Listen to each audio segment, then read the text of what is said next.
Good. So thank you for the invite, and I'm very sorry I can't do this in English, in Norwegian, so I'll stick with English. I would like to very briefly kind of take one step back and talk a little bit about why are we talking about CCS, what is the role, and place it in a perspective. Then I will very briefly talk about Northern Lights, so you know what that project is about. And then I'll switch to the real topic, which is about building trust to enable new industries, which is, I think, a great topic for this conference. There's been a lot of heavy, interesting topics this morning, so I will now have the joy to just focus on a project and make it a little bit simpler, hopefully. So why are we talking about CCS? So CO2 emissions, when they come into the air, they increase the temperature. It is well established that on the data that we've gathered over the last tens of years, that the CO2 increase leads to that temperature effect, and that temperature effect leads to extremer weather conditions that impact us as human beings. This morning I read something about for example, an article about how much area of the Earth has been exposed to droughts and how that has dramatically increased over the last 20 years. So it's well documented. So what can you do about CO2 in the air? Well, there's three big things. There is use less energy. When you cannot use less energy, then you can think about transforming to different and more sustainable energies. And then lastly, if you kind of cannot do all of that, then you can think about CCS as kind of taking care of the impact of the remainder. So that's hard to abate type processes where CO2 is a byproduct of the process, like what you have in cement or some of the steel factories. So that's where CCS comes in. So what is CCS? We basically have factories or plants or power stations or cement factories or chemical plants all over the world that produce CO2 in their exhaust streams.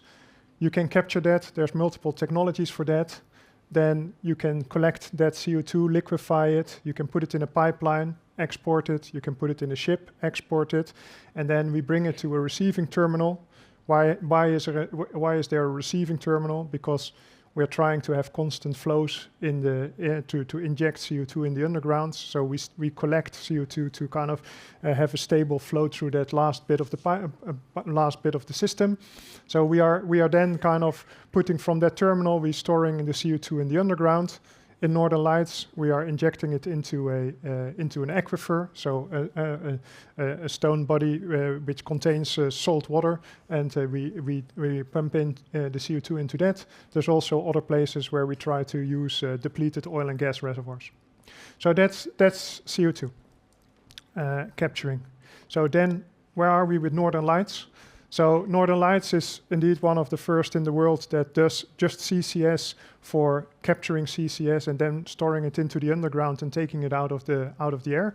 There is, of course, CCS there has been CO2 injection been going on, of course, here in Norway. There's a lot of experience with that, but this is really first time that we start collecting it from a plant, from an exhaust stream, and we put it back into the underground for the purpose of not putting it into the air. So on the left side, let's start with that. You see these two big purple ships. These are the first CO2 carriers of this size in the world. The first one is coming to Norway end of November. So this picture is from the yard in China.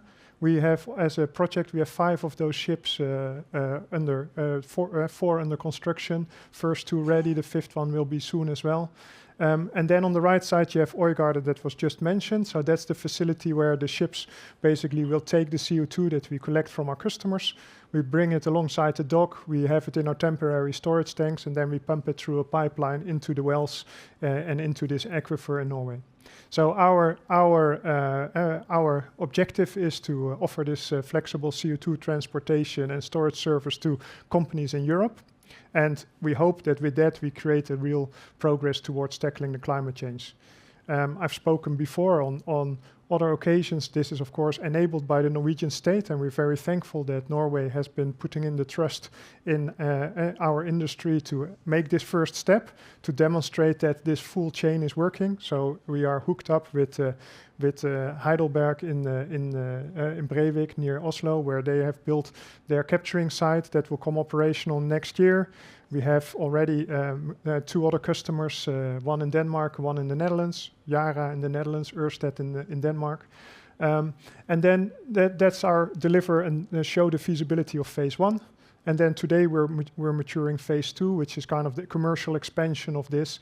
This site will become bigger. We are going to upscale it from 1.5 million tons per annum to 5 million tons per annum. We'll build bigger ships.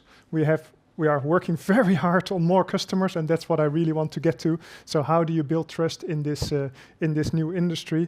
But before I go there, I want to say that one very important part of our company is also to share knowledge, and that is also as part of the state support agreement that we are indeed wanting to share whatever we have been doing and have been learning with industry and other players that can then follow up and expand capacity, because we need a lot more if this is going to have a meaningful impact. So let me just briefly go to the context of this new industry then. So there's a lot of expectation. So I'm just talking a little bit about the context. So this has been highlighted in Europe as a climate tool. There's, however, new technologies involved. We need to find ways of cross-border kind of cooperation. Of course, Norway has this great geology that allows for storage of big volumes. That is not necessarily where the factories are that have all these emissions. So that's where we then come in to make that link. We have a whole new chain of participants. So we're actually working with companies that we have, some of them we've never had relationships before. And there is actually a completely new business model. People talk about the value chain. I would prefer to call it the cost chain. So this is a cost that we're adding onto existing industries. We're doing that because we all want to move to a more sustainable net zero type society and industry. But of course it comes with costs, and everyone is struggling to find ways on how you balance that cost and how we kind of transfer the risks and or manage the risks and kind of manage the costs in that chain. So what drives our current discussions is, what is the future uncertainties? Is this really going to be necessary? Will there be laws that penalize me if I don't do this? What is the price going to be? Will there be other people that do this better, cheaper, faster? So there is a lot of uncertainty about how this will evolve. Then there is kind of topics like, okay, what designs do we put in place today? Are they too restrictive? Can this kind of mean I can bring in somebody else, or is that kind of is that going to cause problems? I briefly touched upon the cost levels. I mean, everyone is thinking with a new industry, the problem is that you can't benchmark. So we're facing the question. So this is really expensive, and then we have to say, expensive compared to what? To the other projects that are available, or to other methods that are available, or the cost of basically going into a climate crisis? What is expensive, and what kind of tools do we have? So there's a lot of discovery to be done in understanding what this all means. As I briefly mentioned, there's the distribution of risks. So nobody likes to go into a future where you can't really predict where you're going to end up, what exposures you're taking on. So there's a lot of discussions about risks. And then relevant for this forum, of course, we have the heritage of oil and gas companies that, of course, are very well placed to deal with this kind of reverse process, drilling wells, understanding reservoirs, building pipelines, managing kind of complex plants. These kind of companies can do this. So, but there is actually a real perception issue with our companies as well. There is some oil and gas companies are, of course, also seen as part of the problem. That we created part of the problem. So why should we trust you today to help us solving it? And even worse, why are we going to have to pay you to do that? So there's a lot of perception management in this that kind of is the context before we indeed then can start making business. So that brings me to the topic of trust. So how can we create in this background? How can we create trust? And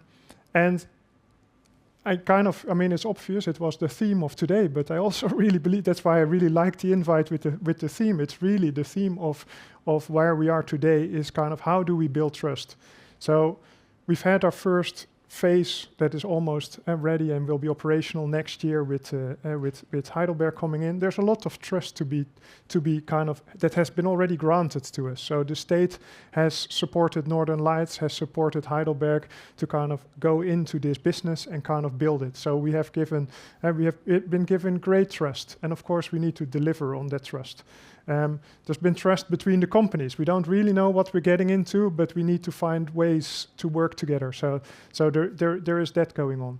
But what we're trying to do now is to expand this into a commercial business, which is kind of the essence of kind of really making it scalable.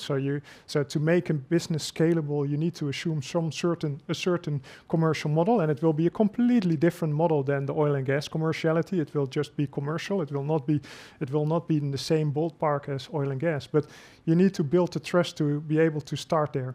So today it's very important we understand the position of the different companies that we work with. So we work with industries that have never done anything like this, and that need to capture CO2 in their processes.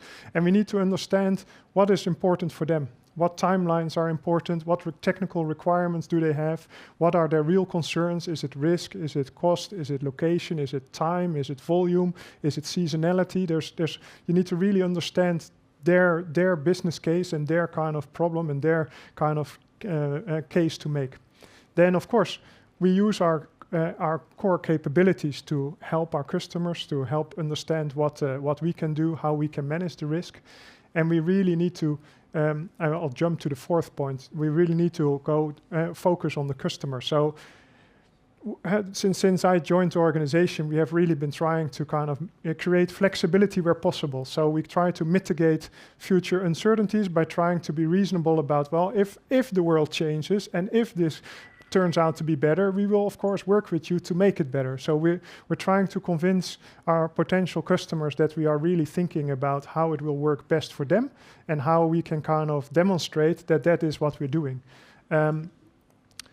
To enable the cross-border element, I put up there the close cooperation between companies, Norwegian and European authorities. I mean, I really need to mention that because that trust element again has been essential to enable the cross-border deals that we already have, but it will continue to be very important in the future. And there's again uncertainty out there. There's the Net Zero Industry Act that has been published. How it will be implemented or how it will come to Norway is still uncertain. But of course, this is going to impact the industry relationship if you go cross-border. So there's been great support from many politicians, including our minister, and we have had great cooperation with embassies and policymakers to enable country-to-country kind of agreements. And then the last point really is that with all the technology discussions and AI discussions we had this morning, I mean, in the end, it comes down to people. So you need to create personal relationships and you need to create the trust and you need to be able to sit together and say, do you want, you look each other in the eye and you kind of say, do we want to do this? Are we going to find a way of making this work? And it is a very interesting dynamic because that means actually people need to get together. People need to get to know each other. They need to kind of find out that they need to kind of start seeing that you've taken their position serious and that you basically have really understood and understand their dilemmas and kind of you accept that it is a super difficult business case for most of the customers because we're adding cost to an existing chain. So it is not something that is like, oh yes, we're going to make a lot of money here, so no problem, here it is, right? It is more the opposite. This is complex. We don't know how and who and how this business is going to be paid for. I can talk differently about what is actually paying for all of this, but in short, it is ETS, it is subsidies, and it is green premium product prices. So in the end, as a society, we need to decide what's the value of carbon and how are we putting that in all our consumption, right? Because today, clearly we don't. But it is down to the relationship and being open. So what I try to tell to our team is that we need to be open, we need to try to be flexible where we can, we need to be respectful, and we need to look for constructive ways. Yes, and that is kind of trust. Trust is essential. So that's the story for Northern Lights. Thank you for listening. Thank you so much, Tim. You have been talking about the challenges, but what is the most important factor to succeed in this new industry? Yeah, so I think I have another kind of little word out there that I try to tell everyone that we work with. I mean, we are in this phase where progress is more important than perfection. So we have never been closer to the commercial expansion. Of course, we're looking very much forward to real operations next year, where we will demonstrate that we can handle the operations. But we are really keen to make 1.5 million ton, 5 million ton. And we've never been closer. We have very advanced kind of cooperations that hopefully can lead to these investment decisions we're all waiting for. And in that, we really need everyone to come along and kind of say, okay, is this good enough so that we can make it work? So that's my kind of take on that. Thank you very much. Okay. Thanks for being here today.